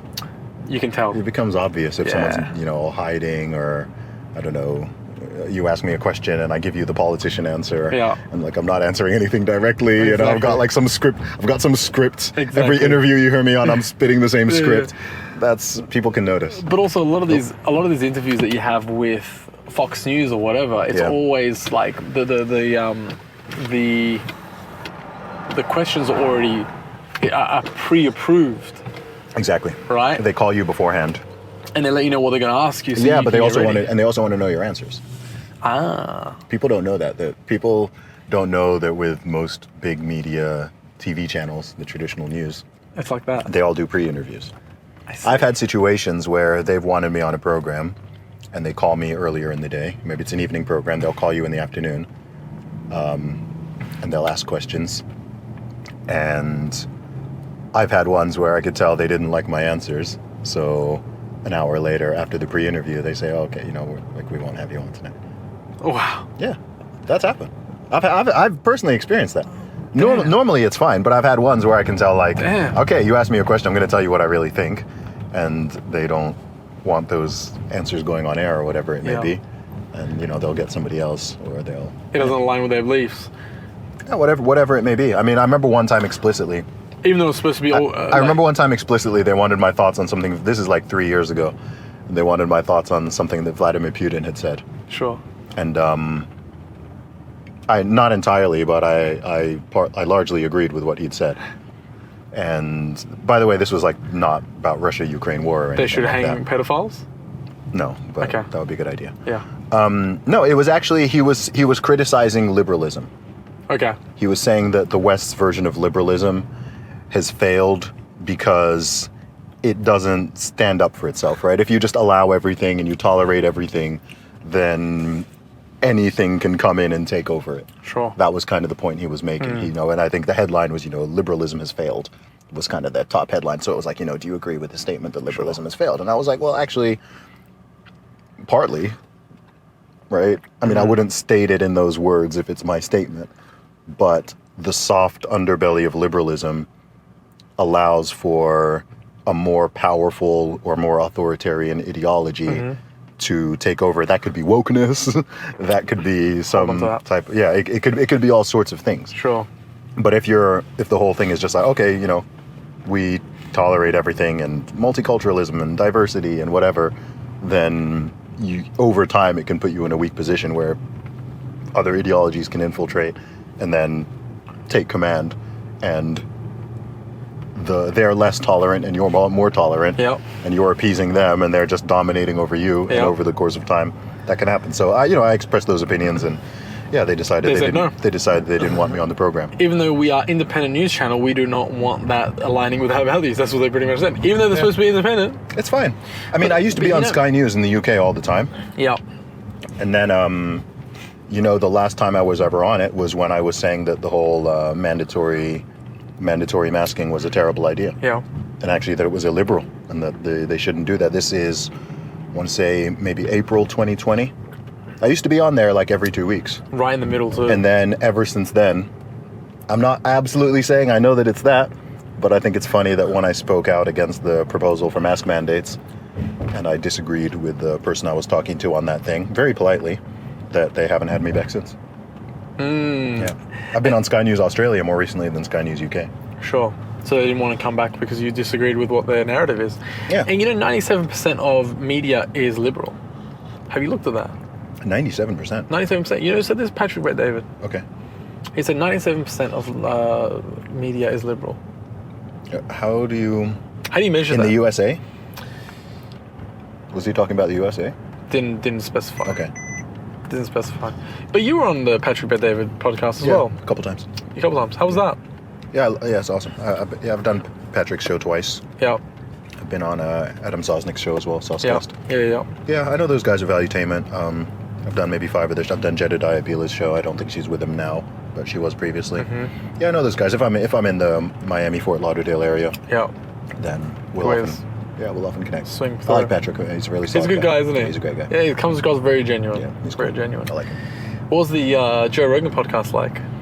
Yeah, dope. I've been on that twice as well. Yeah. First time in LA, second time in Austin. Yeah. 2019 and 2021.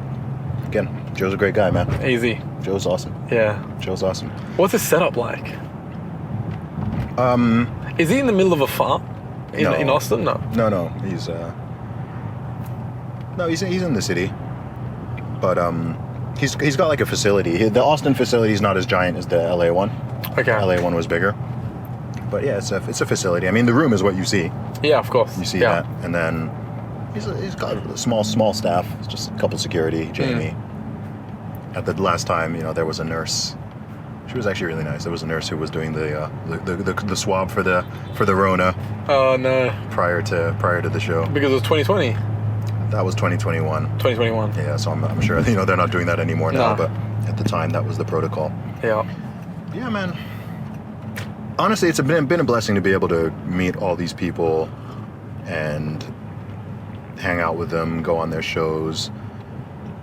I've met and spoken to and I'm acquainted with a lot of interesting people all over the world. Yeah. And that's dope. And it's interesting that it's happened very organically, just from me doing what I do, tweeting what I tweet, saying what I say. Just like that. And all of a sudden, all these people have been, drawn to it somehow, to the point that I didn't ask Elon to follow me. He came across me somehow. Yeah. I didn't ask him. When Joe Fa started following me, I mean, I was not doing anything in the US even at the time. I was just a British rapper who was also breaking British women's deadlift records, and he discovered me off of that. Yeah. And yeah, man, the last 4.5 years have been quite the journey. It's been cool. They have, and you're playing it down a little bit, but I mean, your network is crazy. You know, from the richest man in the world to the most Googled man in the world, Andrew Tate, to Joe Rogan, and probably one of the most influential people, Joe Rogan. Oh yeah, definitely. Not probably. It's most listened to man in America. Yeah, and Australia, like maybe many the world. countries. Yeah, maybe the most listened to man in the world, possibly. So your network is very it's at the very top. Yeah, I guess so. It's just, it helps that I'm an extrovert, but I don't know. The thing with me, I think something a lot of people don't realize with me is nothing is contrived. Like, I don't even have a team. People are always like, oh, like who? One of the best, two of the best compliments I get. Number one is being accused of using steroids when I've never touched any performance. I was going to ask you about that. No, I love that. Right, 0. Like that's 0. I've been training for 22 years, bro. It's a long time. Right? But like, when someone is like, oh, like accuses me of using, I'm like, bro, you could not pay me a bigger compliment. As a lifelong natural athlete, you could not pay me a bigger compliment than that accusation. And then similarly, before I picked you up, what did I buy you? Protein bar. Hey. A protein bar. Yeah. Go ahead. A vegan one, just in case. Hey. Just so we don't get cancelled. That's so funny. We got a vegan one just so we don't get cancelled. Yeah. And then similarly, I've had people be. There's people who think I've got this whole machine working behind me that's advertising me and promoting me on like I've got a PR. I've literally had people like compliment my team and tell me like how I've got such a good team. I'm like, bro, it's just me. Wow. Like I don't have like all these things you're seeing me do. That's just off my own volition and my own DMs and my emails and just whatever. I didn't have some organizations get me on Joe Rogan or hire some PR company to get Elon on my interview. Like whatever. This is all organic. I asked him directly, one-to-one. I didn't ask his assistant. I asked him. Yeah. And that's how I've done everything for the past 15 plus years. I mean, even with my music, I was like, oh, like, are you with a label or this agent or what? I was like, no, I just do what I do. I just DIY it. Yeah. And with that, I think, in some ways, I mean, maybe it makes some things harder. But in some ways, it just makes things easier because you're not going through middlemen. You're not having your views and things filtered from everyone. It's not like, oh, you asked me to be on your podcast, and like I'm like, oh, let me check with my people. Let me ask my manager. Like that, yeah. It's just like if I want to do it, it's like cool, yeah, let's do it. It's just man to man, 1-to-1. It's not, oh, like my people call your people. Or it's just, all that's long. Yeah. It's long, it's contrived. It's just like, whatever, there's all this politics and whatever now. I'm just like, no, like if I want to do it, like I'll just reach out to me. You want to book me for an event, reach out to me. Email me personally. Don't try to come through whatever. I guess we're dictators of our own world. Absolutely. We're not, there's no democracy here of our world. But I think that's the best way, man. And the thing is, you could, just being, something I want to drill into some people, I guess, is like just being authentic and kind and polite and professional can open up so many doors for you. I think it's so underrated. I think kindness is so underrated. Yeah. Of just treat everyone you meet kindly and with respect. Be friendly to people, whether they're this status or they're like whatever. Just everyone's a human being. Yeah. Right? Yeah. Everyone is a human being, whether it's Elon Musk or it's the janitor or it's the person serving you your French fries. They're all human beings. Yes, someone might have more money or more fame or whatever. If you just treat everyone like you're a human, right? You don't suck up to them and kiss their butt. You don't denigrate them and talk down to them or insult them because you think you're higher status or whatever. You just do that and your reputation will truly precede you. I think the days of being able to get away with being an asshole or being a jerk I think they're diminishing. Yeah, I agree. Because you can't in this day and age with social media and the internet or whatever, people are always going to find out who the real you is. If you're doing all this dirt in the background and then you're portraying yourself as like this, nice, honorable person or whatever, people are going to find out that actually you mistreated that person and that person and that person, and maybe some of it is even documented now, and they can even pull up your tweets where you're being like, what, right? You can't really get away with it. So I'm just like, man, just be a decent person, treat everyone with kindness and respect, and human beings are reciprocal. If someone treats you kindly and with respect and civility, the most natural thing is to do the exact same back. If someone comes at you with hostility and anger and they start randomly insulting you and they get like, you might be able to be super zen and stoic, but the natural response is to respond in kind. And at a minimum, this is now not someone who you want to be friends with. You don't want to be acquainted with them. You don't want to work with them, whatever. Like people go out there and they just some people are just burning unnecessary bridges. And like just I don't know, I see it especially online. Yeah. And I see some things people are doing and I'm just like, you're an idiot. Yeah. On multiple levels. Yeah. Right? There's people who go out there and they're there on social media and they think it's a win when they get blocked. Okay? So they'll go and they'll be on X or they'll be on Instagram, whatever, and they're talking crap to celebrities or influencers or whatever, right? And they're getting blocked, and they're screenshotting the block. I just got blocked by this person. I'm like, bro, you're an idiot, right? You've just burned any opportunity that was potentially there with that person and their network and whatever. Who knows? In 2, 3, 5, 10 years time, maybe that person could have like helped you. At a minimum, maybe they could have taught you something. Correct. Right? Maybe you could have learned something. Like if you go and you get blocked by, I don't know, whoever it is.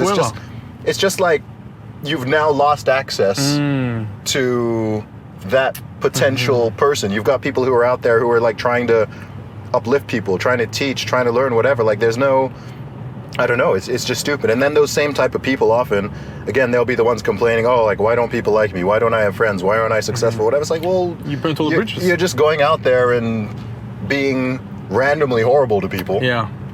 Why would I want, if like, take this offline. Like if this is the real world and I'm just walking down the street or I'm just chatting with you and someone comes and just starts swearing at me and calling me names. Do I now want to be friends with this person? Do I now want to? I now want nothing to do with this person, and you're going to remember that as well. You're like, all right, that person is, personally for me, they're canceled, right? They're blocked, they're muted. I'm not interested in that person. So, and word spreads. People do have reputations. If you hear that someone is you're a businessman.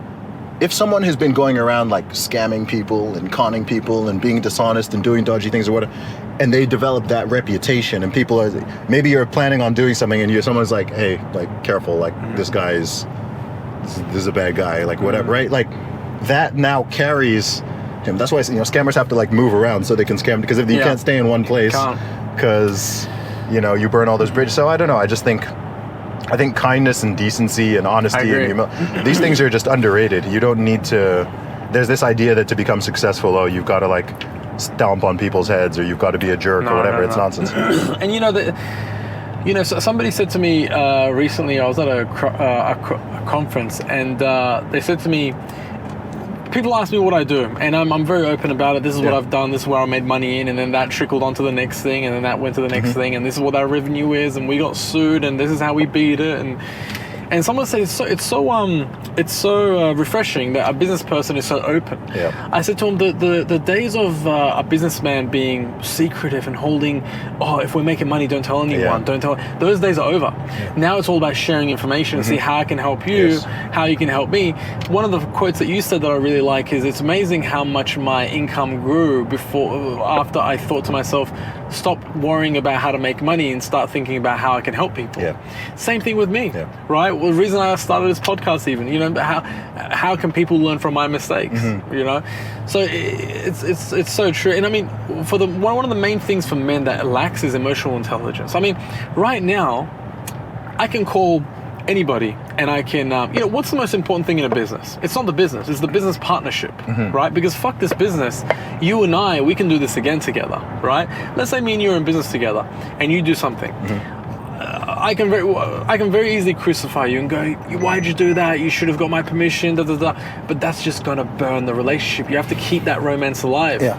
You have to keep that, you know what I mean? That fire alive. It's like a candle. You have to protect it. So emotional intelligence. So many people are so quick to burn. You know, and do you see all these people that go from rich to bankrupt? Is Am I doing because this right? they are. Yeah, that's. Okay. Oh no! Here we go. You got to bring it all the way around here, Okay, and then you got to bring it in. Yeah, there you go.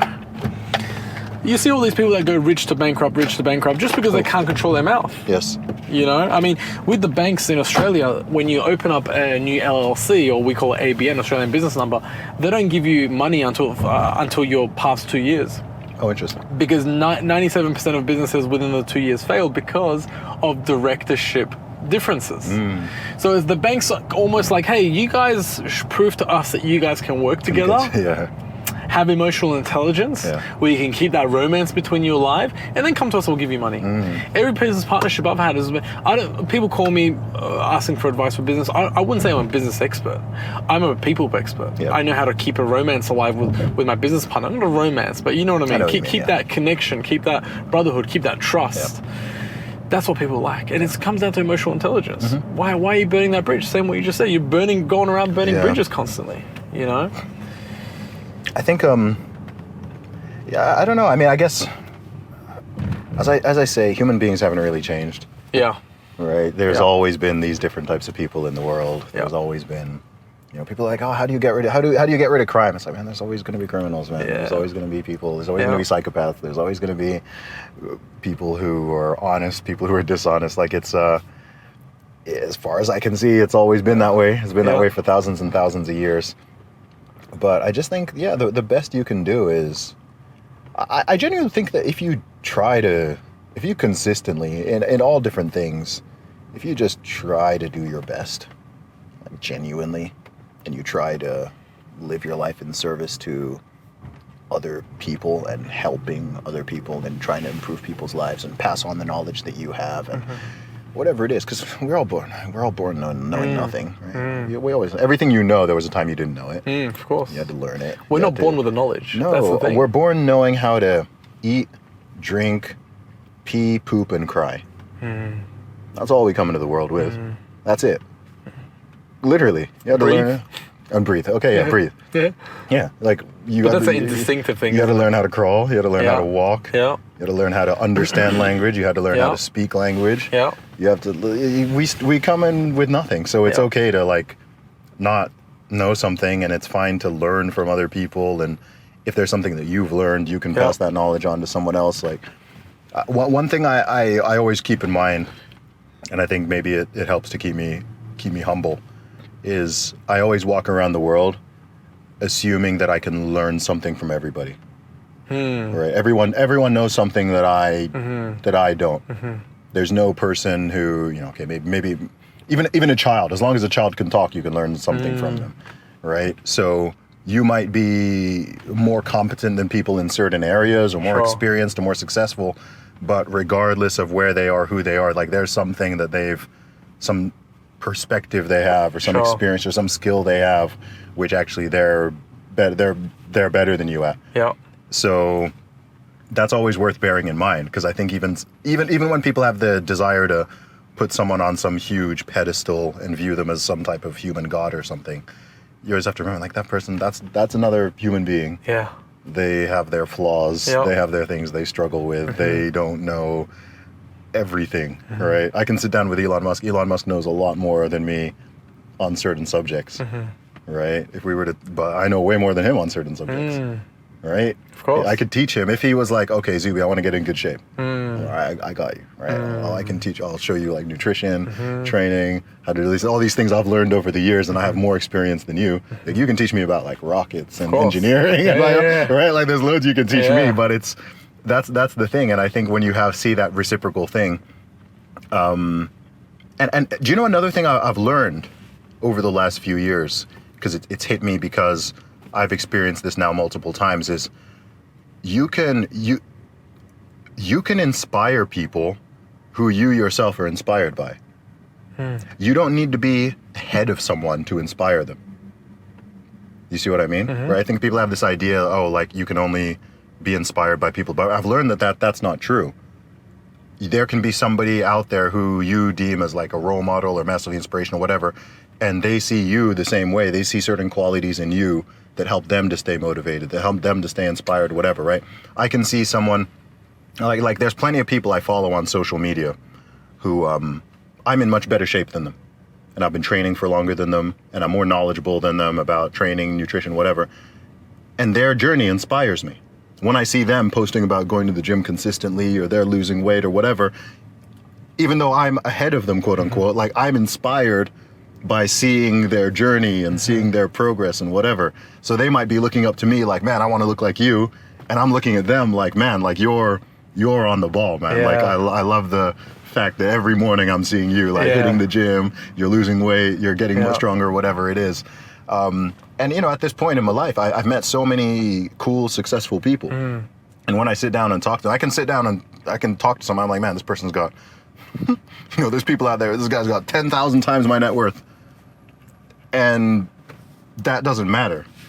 Yeah. Right? I can tell him, like you inspire me, like this, this. I want to learn this from you. And they can be like, man, you inspire me. Like, I want to, like, how do you do this, and this? Because there's something I can do that they might not have the confidence or the competence in, right? I've met people who are, 100 millionaires, even billionaires, and they don't have the confidence to speak in the way I speak, right? They might even share some of my ideas and values and whatever, and they're inspired by me because they're seeing what I'm doing on social media and on podcasts and whatever. They're like, man, you are brave. Like, I don't know how you have the courage to just go on these platforms and stand up against the mob, right? Because they're afraid of being canceled. They're afraid of like, right? They have all those normal fears, Of course. right? Just having money doesn't mean that suddenly they're not afraid of being canceled. No, or they're they afraid become more of a target. Exactly, right? But so when they see someone out there who's just saying it and doing it and living it, they're like, man, like I want to talk to that guy. Yeah. I want to meet that guy. So that's something that maybe like 5 years ago I didn't really know and understand because I hadn't met many of these type of people. Sure. And so it's been interesting when I've had those conversations and I'm like, oh wow, okay.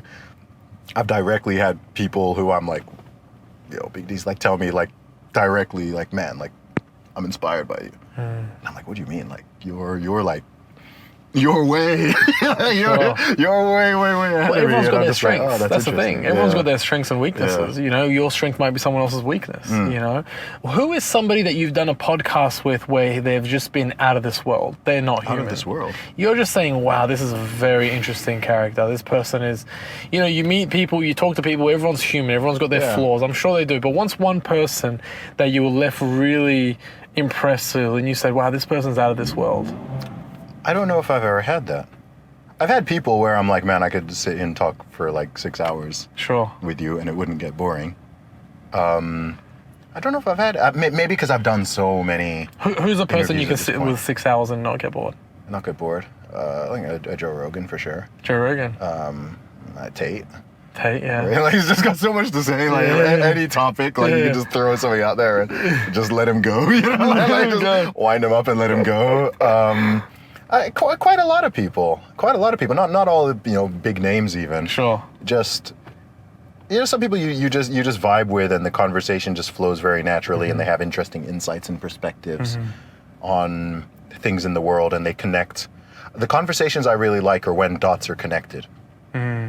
Because oftentimes some conversations and maybe just the way some people think or their perspective is it can be quite limited. So let's say for example, we've talked a bit about dating, mating, marriage, relationships, all these things, right? You can talk about that conversation in a very isolated manner. But actually, you can bring in biology. You can bring in religion. You can bring in politics. You can bring in society. You can bring in culture. You can bring in technology. All of these things are connected. So the conversations and people I find most interesting are people who are good at connecting dots. people who can see how this thing impacts this thing impact, like they're all connected. Sure. Right? I don't think you could have a proper conversation about the whole dating, mating, and marriage without talking about, like, say, technology. Like you said it yourself, like the dating apps and Instagram, and like these things have changed. They've fundamentally changed the way human beings meet each other, the way that they behave, how many options they perceive in their brain that they may have. This differs for men, it differs for women. It's had alternate effects on men and women, depending on where you are in attractiveness or social status or whatever. It's had a very disproportionate, and a lot of this has happened just in 10 years, right? And then if you're talking technology, what impact did the sexual revolution in the 1960s have? What impact did certain governmental welfare policies have on the rates of marriage and the rates of children being born? Like, what did, like, these things are connected. What impact does religion have on it? It's massive, right? Like if you, again, you're talking some of these, say divorce statistics in the West, that is correlated to a decline in of Christian faith. Right? If you wind back 100 years and you look at the UK or you look at the USA, far more people were religiously devout. Right? And now you have a lot more secularism, and then you have culture. You have what's the effect of TV and movies and media and magazines? It's all connected. It's all connected. So those are the conversations like I can have forever, because you can just keep connecting the dots, and then you might start over here, and next you're talking about this, and now you're over here, and then you're back here. It's all influence. Yeah. It's all influencing with all these things, technology, everything. It influences relationships, marriages. It's all influencing the day to day. Yesterday when I met you. You're such a nice guy. So friendly, doesn't swear, like absolute gentleman, really nice meeting you, you know? So I can see that being a nice person is so important for you. Yeah. It's such an important trait that you want to give on to your kids one day, you know what I mean? And it's something that, it's kind of unfortunately dying. You know, people Do you think so? Well, I think people are now looking at, you want to command respect, you have to command respect. You know what I mean? Instead of being nice. People often see nice as weak, right? Which is definitely not. I prefer the word kind over nice.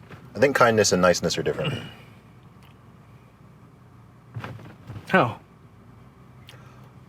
Oftentimes I think people use the words interchangeably. Sure. I think, so when women say that, like, he's too much of a nice guy. I like him, but he's too nice. Yeah. What they mean is that you lack assertiveness, and that you don't really stand for anything, and you're a bit of a people pleaser, and you don't take leadership. So when someone uses the term nice like that, it can often mean someone who's just agreeable and doesn't really have a backbone, doesn't really stand on their principles or whatever. To me, kindness is different. Kindness is, I think if you are assertive and kind, that's the killer combination. Assertive and kind. Assertive plus kind. Yeah. So you stand up for yourself. Yeah. You let your will be known. Yeah. But you are kind. You're not a jerk in the process. You're not insulting people. You're not mean. You're not rude. You're very kind, but you're not a pushover. I think someone who's just a nice guy, he can be, that's a pushover. Yeah. Right? Yeah, exactly. He'll agree with whatever. He'll never, you don't really know what he believes. There's no backbone. Exactly. Yeah. So to me, that's the difference between kindness and niceness. So I always explicitly say, like, kindness. Kind. I think just being nice it's a bit weak. Yeah. There's a bit of an overlap, but I think we all know what we mean when, like, a girl's like, oh, like, I went on to date him. He was just too nice. Yeah, he's more of a friend. Yeah. Right? You don't want and I'm like, you were not assertive enough for her. Like, you didn't lay down the law. Right?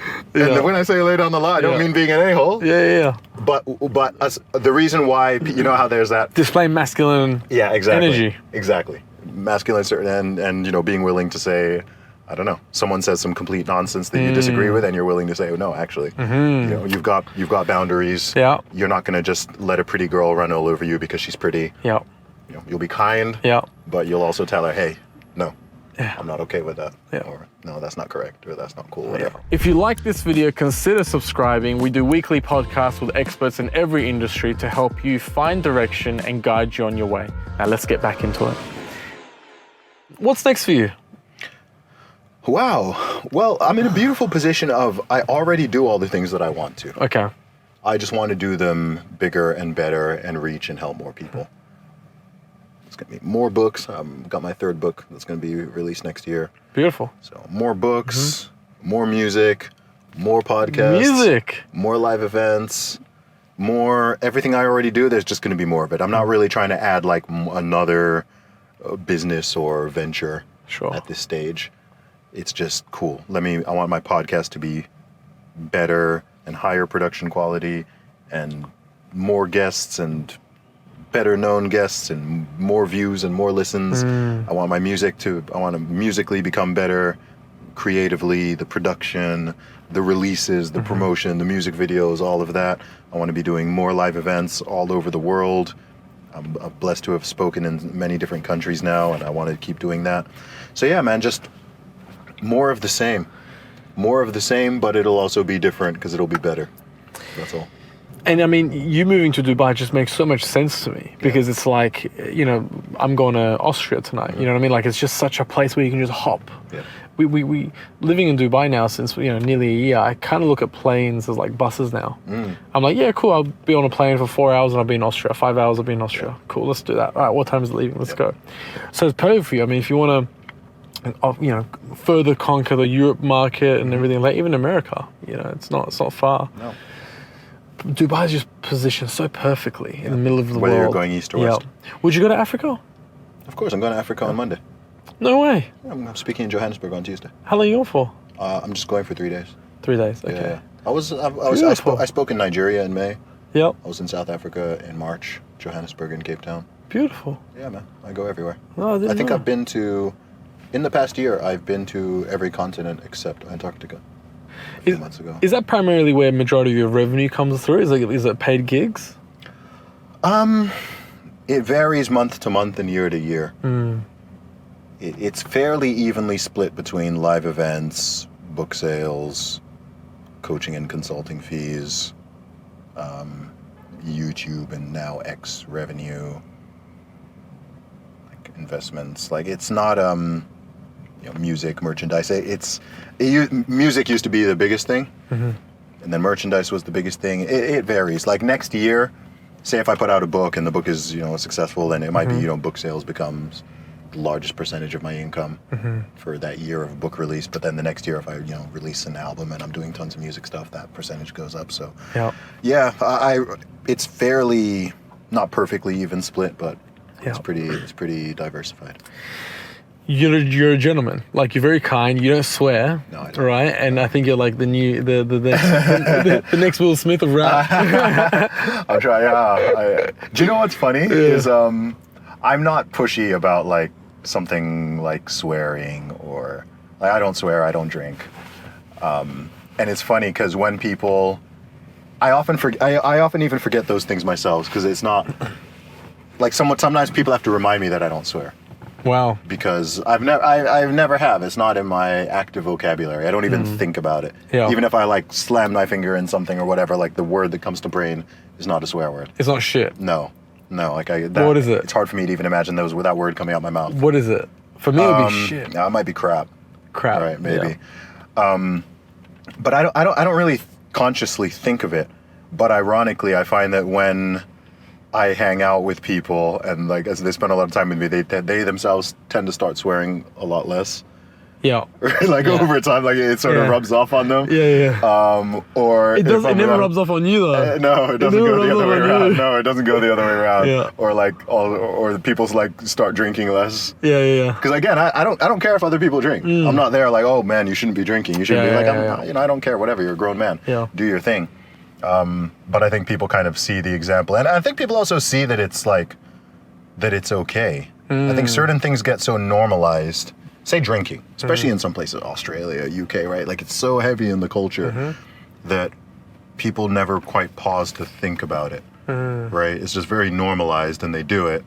And then they see you not doing it and you're doing fine and you're sociable and you're having fun and whatever.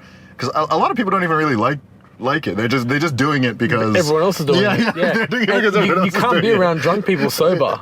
You know what I mean? Yeah, Like it could be, it's if you not- go somewhere and everyone's drunk, you're like, oh, you're sweaty, you smell, don't come near me. Yeah. You just got to kind of drink and be in it, Yeah, you know? yeah. I think that's one thing that's also declining, interestingly.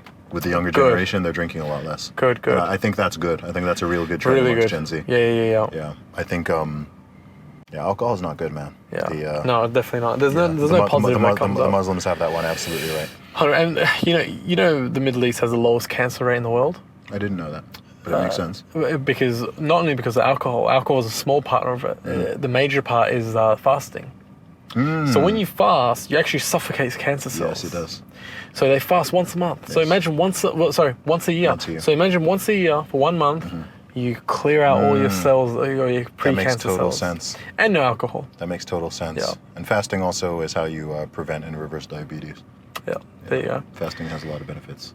It's almost like our ancestors, like thousands. It's almost like they were onto a few things. Isn't that weird? They knew a few things. Now that we have the technology, we're proving it. Yeah, now everyone's like, scientific studies for things they worked out like 2,500 years ago. Exactly. It's like, now here's the data. It's like, man, they worked that one out.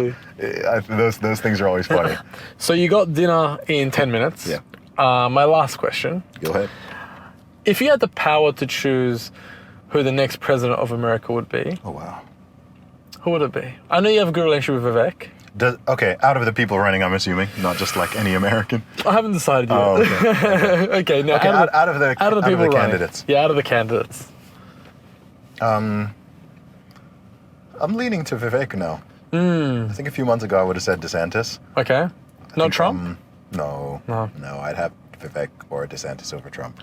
Got ya. Well, it's I'd fair. have Trump over Biden. Of course. But, I'd have Trump just for the entertainment. Yeah, but we've already seen that.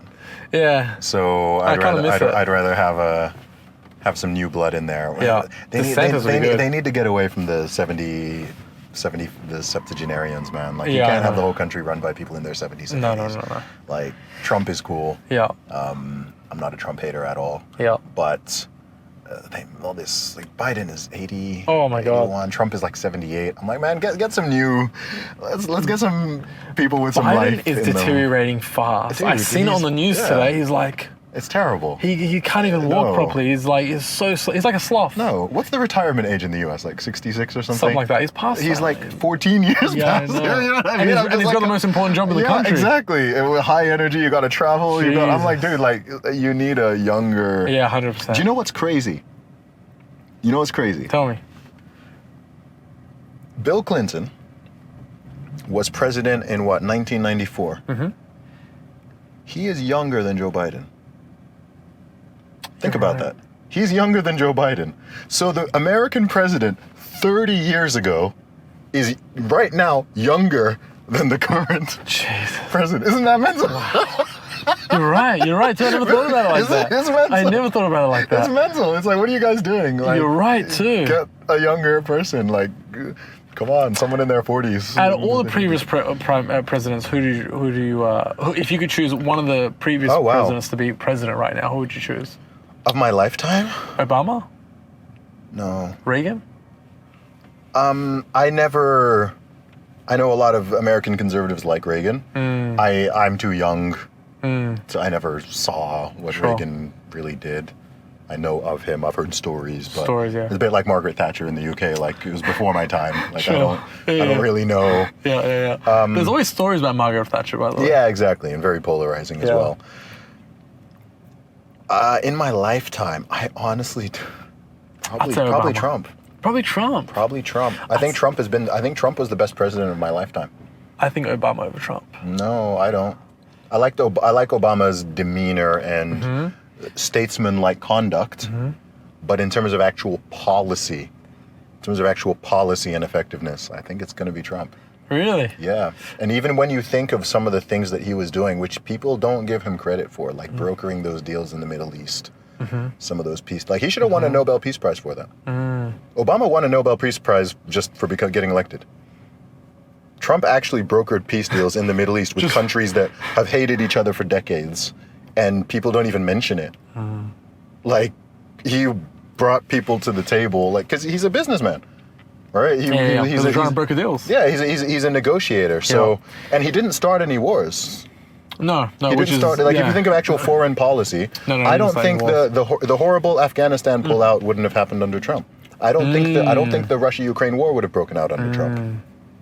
It wouldn't have. It wouldn't have. Right? So actually, for all his I'm not a Trump hater, by the way. I like Trump. Yeah, but for all his like bombastic nature and crazy tweets and this Yeah. and that, he actually stabilized Yeah. on a global scale. Yeah. He actually managed to like keep the peace. Yeah. You see what I mean? Yeah, Like yeah. it's kind of weird. There was all this furor around him, but if you actually looked around, you know, the U.S. wasn't getting involved in my whole life. U.S. was getting involved in Iraq, Afghanistan, whatever. They're always going wars, drone strikes, like just going crazy. There's all this stuff happening. With Trump, it was like strong economy, lowest unemployment,